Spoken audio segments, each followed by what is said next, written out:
이 문제는 벡터의 합력과 관련된 문제인데요. 그림처럼 x축 방향과 각도 30도의 각도를 이루는 벡터 F1이 있고, 그다음에 두 번째 벡터 F2가 다음 그림처럼 놓여져 있습니다. 자, 이럴 때 이 물체에 작용하는 두 개의 힘의 크기의 합력인 F1 플러스 F2의 크기와 그리고 방향, x축과 이루는 방향을 각도를 묻는 문제가 되겠습니다.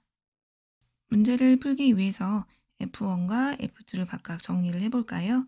자, F1 같은 경우에는 어떤 정보를 주어졌냐면 크기가 6이라고 했고, 그다음에 각도는 세타가 30도의 각도를 이루고 있다라고 했으니까 X축 성분은 6 곱하기 코사인 30 이렇게 될 거고, 자, Y축 성분은 6 곱하기 사인 30 이렇게 될 겁니다.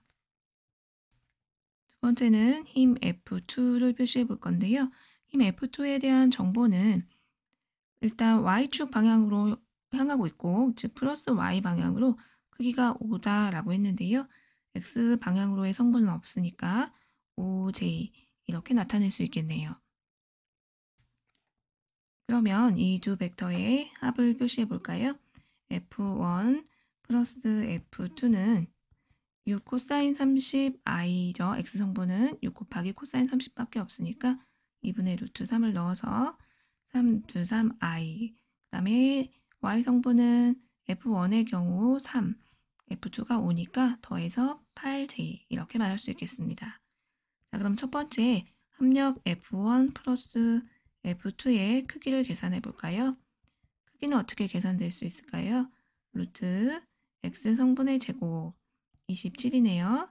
3 루트 3의 제곱을 해주고 그 다음에 8의 제곱을 해주면 되겠죠? 계산하면 루트 91 이렇게 됩니다. 두 번째 문제는 합력 F1 플러스 F2의 방향이 플러스 X축과 이루는 각도를 묻고 있는데요. 이런 문제는 다음과 같은 내적을 이용해 보는 것이 좋습니다. 예를 들어 X축과 Y축이 있다라고 가정을 해보겠습니다. 이 축에 벡터가 하나 놓여져 있는데 이 벡터가 다음과 같이 놓여져 있다라고 가정을 했을 때 플러스 X축과 이루는 각도는 다음 부분이 될 겁니다. 자, 그럼 어떤 벡터와 이 내적을 하면 이 세타에 대한 정보를 줄 수 있느냐면 플러스 X축과의 각도니까 플러스 X축 방향으로의 벡터를 이용하는 것이 좋습니다. 플러스 X축 방향을 향하는 대표적인 벡터가 바로 단위 벡터겠죠.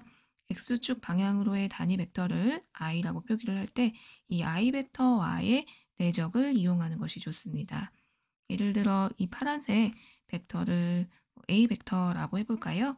자, 그러면 a 벡터와 이 i 벡터를 내적을 하게 되면 a 벡터의 크기 곱하기 i 벡터의 크기는 1이죠. 그 다음에 둘 벡터 사이의 각도인 세타를 이용해서 코사인 세타 이렇게 식을 적어 볼 수 있기 때문에 이 두 x축 방향으로 단위 벡터와 벡터 사이의 내적을 이용하면 각도를 쉽게 계산할 수 있습니다. 자, 그럼 이 문제에 대해서 연습을 해볼까요? 자, B번 문제를 한번 해보겠습니다. B번 문제도 합력 F를 F1 플러스 F2라고 가정을 했을 때 이 F를 X축 방향으로의 단위 벡터인 I 벡터와 내적을 해주면 문제를 해결할 수 있습니다. 자, F 도트 I는 내적인데 우선 F의 성분을 우리가 이미 알고 있기 때문에 F의 성분을 이용해서 내적을 계산해 줍니다. 자, F 성분은 어떻게 될까요? F의 성분은 이 두 개를 더한 거여서 이 위에 계산을 했죠. 3 루트 3,8이었습니다. 자, 이것과 I, X축 방향으로의 성분은 1,0이죠. 따라서 이 둘을 내적하면 결과는 3 루트 3이 됩니다. 이렇게 각각의 성분을 이용해서 내적을 계산하는 방법이 있고 또 이번에는 이 F 도트 I를 그림, 즉 세타를 이용해서 계산하는 방법을 써보려고 합니다. 자, 그러면 F의 크기 곱하기 I 벡터의 크기는 1이죠. 그 다음에 둘 사이의 각도, 코사인 세타 이렇게 표현해 볼 수 있을 겁니다.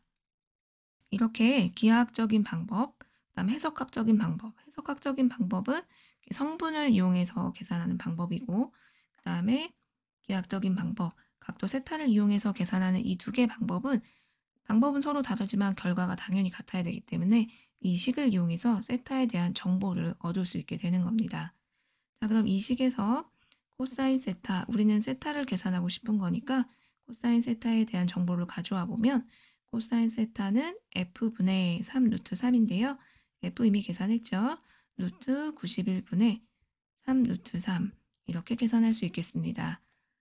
각도를 계산해 보면 대략 코사인 세타가 0.54 정도 되고, 그리고 세타는 56.9도 정도 이렇게 됩니다. 이렇게 답을 할 수도 있겠고, 또는 뭐 계산기가 없다. 그냥 코사인 인버스 루트 91분의 3 루트 3 이런 식으로 대답해도 되겠죠. 이렇게 해서 두 합력의 크기와 방향을 계산해 보았습니다.